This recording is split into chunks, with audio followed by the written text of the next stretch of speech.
are you? Don't worry. I'll give it back to you after this. I'm sure it's bugged, and we wouldn't want anyone listening in now, would we?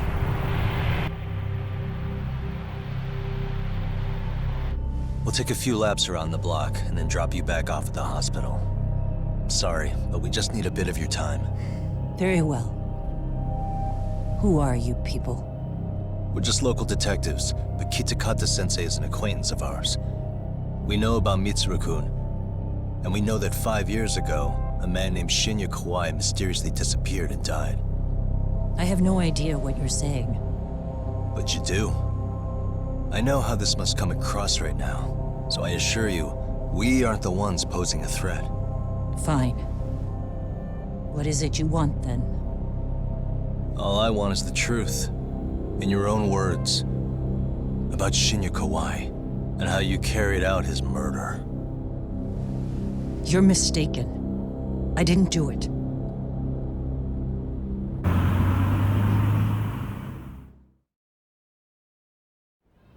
The other day you received a call from Kitakata-sensei, didn't you? He goes by the name Koano now, and works as a handyman in Ijincho. He made that call because we needed to confirm something. Confirm what? Whether or not you were being watched by public security. Public security, you say? As it turns out, you are. Your cell phone is bugged. It can even use GPS to trace who's on the other end of the line. That kind of trace is only possible with cooperation from the cellular providers. Unless you're public security, who could pull something like that off in secret. They want to hit you where you're vulnerable. And that's what you are now after Koano. Do you understand, Kusamoto-san? You must really be something special. You were never in this job for yourself. It fell into your lap as your predecessors fell like dominoes. That's why you don't owe anyone anything. You're free of constraints. And Mitsuru-kun's tragedy even gained you public sympathy on top of it. Combine all that with a capable bureaucrat like you, there's no telling what you could accomplish. You're cleaning up house, tackling the revolving door problems. Things you know are the right moves, but with no regard for the consequences. I understand even the cabinet gauges your opinion, since you have so much public support. But I think that's also made you some enemies. Most likely whoever's holding public security's leash. I have more than a few enemies. I'm well aware of that. And I have no doubt public security would comply with them. To be quite frank, public security only exists to maintain the status quo. The establishment is made up of various powers which control politics and finance. But naturally, each branch has its own agendas, goals, ideas of justice, which leads to all sorts of issues and hindrances, which you call constraints. The more individuals who make up society, the more unavoidable that is. Are you implying it's public security's job to loosen those constraints? There's more to it than that. The world we live in requires all kinds of value systems to coexist, even in chaos. But if you loosen the constraints too far, the fall of the state is inevitable. In that regard, public security's role is to stabilize and maintain the state, even while bound by constraints. In other words, the constraints of these powers are precisely what are protected by public security. So the fact that I am not caught up in all that does, indeed, make me something of a pesky foreign object. A pesky foreign object. I see. So to these establishment people, you're something to be excised. I guess there's bullying among adults in high places too. Yeah. Now we know why they were looking for any kind of weakness in you. And that's when they turned the spotlight on Shinya Kawai's disappearance. An event that was triggered by Akihiro Ihara's case. You know the one, I presume. Yes. An active duty policeman exacted revenge on the bully who drove his son to suicide.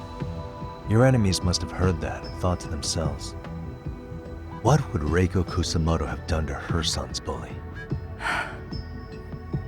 I'm guessing that's what prompted public security to make their move. As the details of Ahara's case came to light, a group of thugs calling themselves RK started looking for Shinya Kawai, all to find out that he was kidnapped 5 years ago, probably killed. I never did anything out of revenge.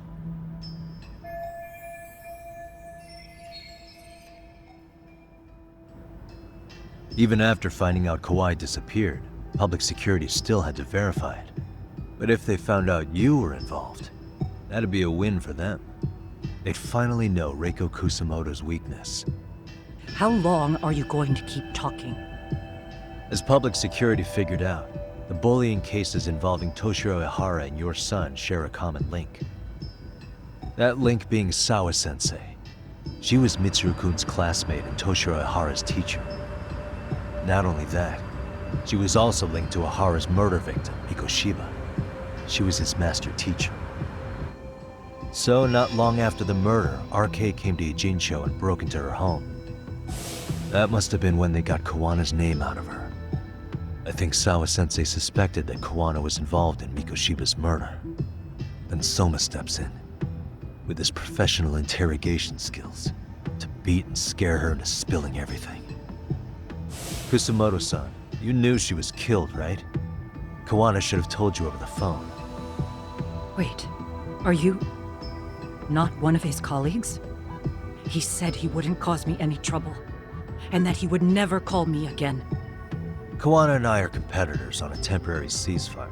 We're not colleagues.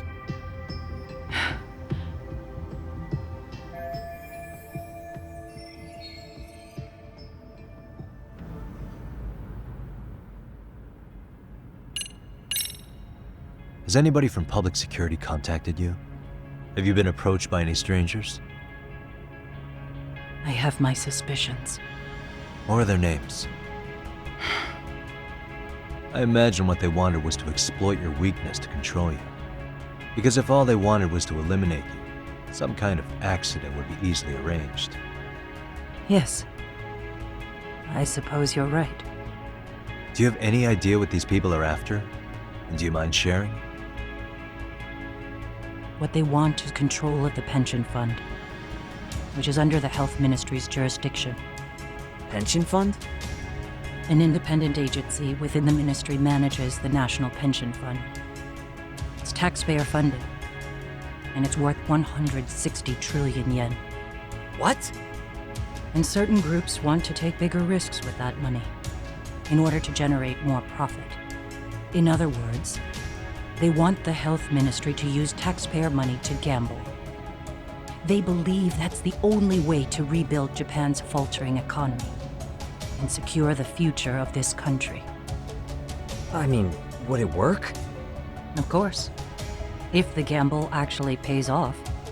But if we lost the gamble, then we wouldn't be able to guarantee anything for the citizens of this country in their golden years.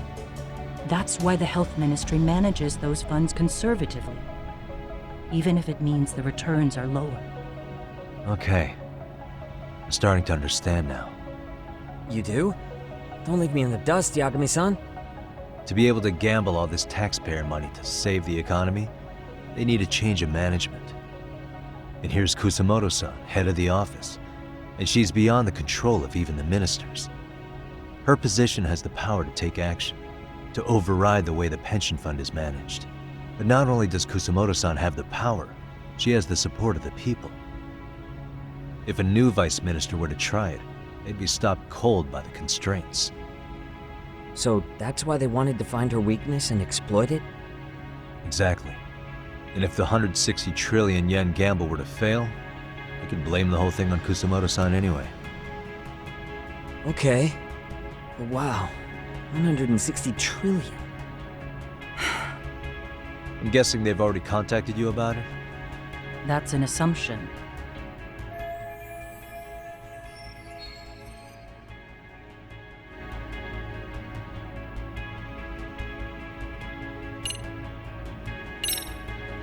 How's your son doing now?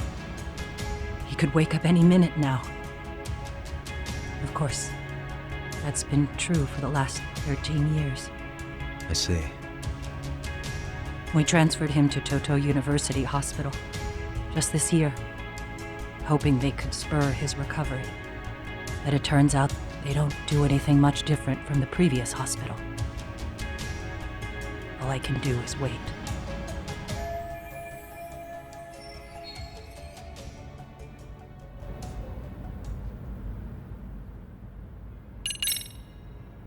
I have to ask you about Shinya Kawai. You killed him 5 years ago. With your own hands, didn't you?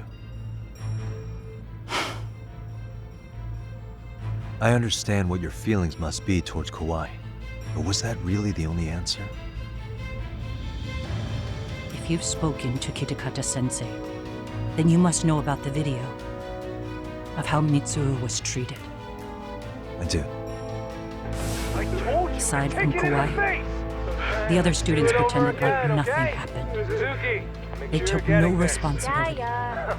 They put on their sad faces, and they came to visit Mitsuru at the hospital. But looking back on it now, I don't think they really wanted Mitsuru to wake up. In fact, that's what they were checking on. And what did I do? I bowed my head and thanked them. It was only later that Kitakata-sensei showed me the video. That's when I knew that those kids going unpunished was wrong. And your solution was to pull them into the quagmire? Make them accomplices in murdering Kawai? If you already know so much, what more do you need to ask?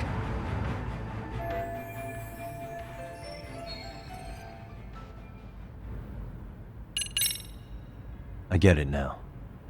Let me reiterate. We are not your enemy. Then please, let me go. Anything you want me to tell Kawana? I do. He needs to run. Far away. Public security has their sights on him. His capture is not a question of if, but when. He's in danger if he remains in the country. And once public security has him, they will extract everything he knows. You mean he'd be tortured? Yes. Somewhere well beyond the public eye. No one can withstand what they do. He'd tell them everything. And as for me... They would expose your vulnerability, making you their pawn. most likely. They'd gamble away the taxpayers' money, and I'd never purge the corruption in the health ministry. I get that. But what does it matter? What? Because in my opinion, you need to turn yourself in, Kusumaru-san. You want me to admit to manslaughter? You think I killed a real man? I say he was less than one.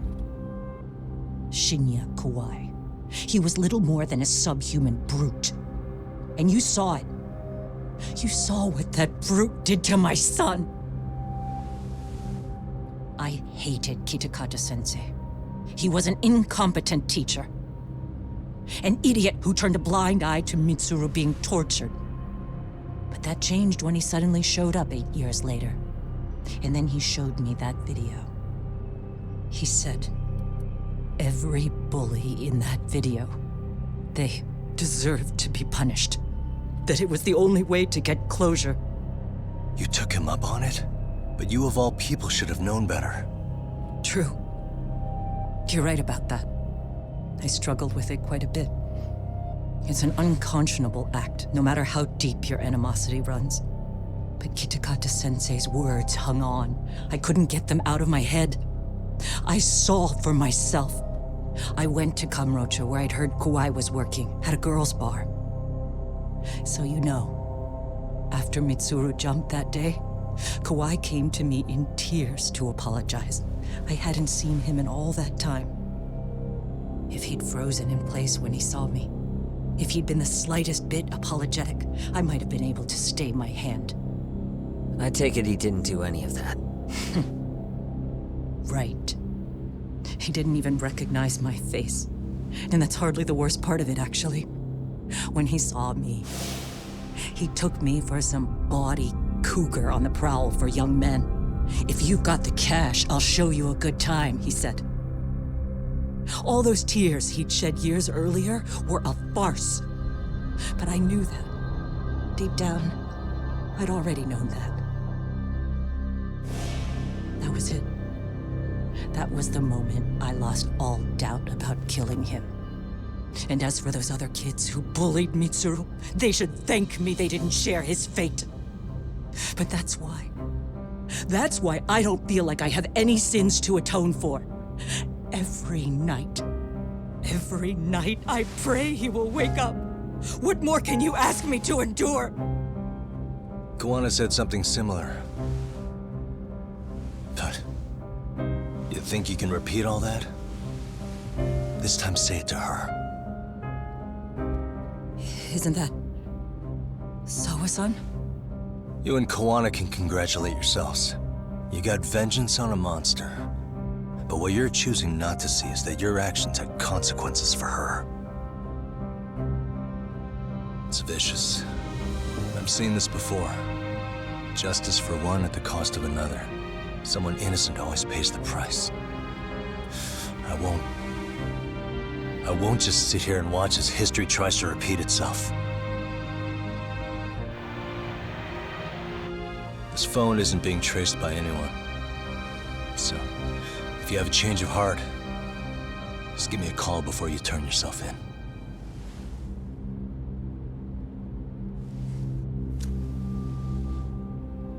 That's all I had to say. We're back.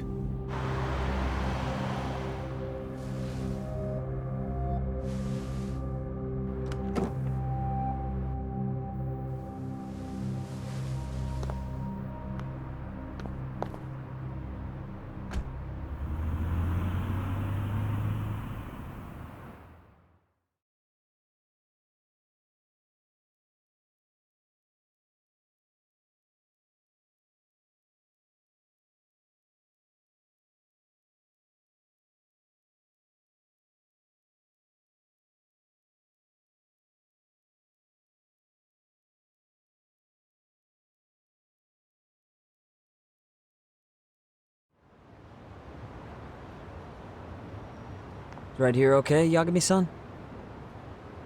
Yeah. I'm gonna go talk to Kawana. Need to tell him I met with Reiko Kusamoto. He's gonna be pissed, you know? He's gonna try to rip you a new one. That's true. So you might want to sit this one out. You sure? 'Cause I'll totally take you up on that.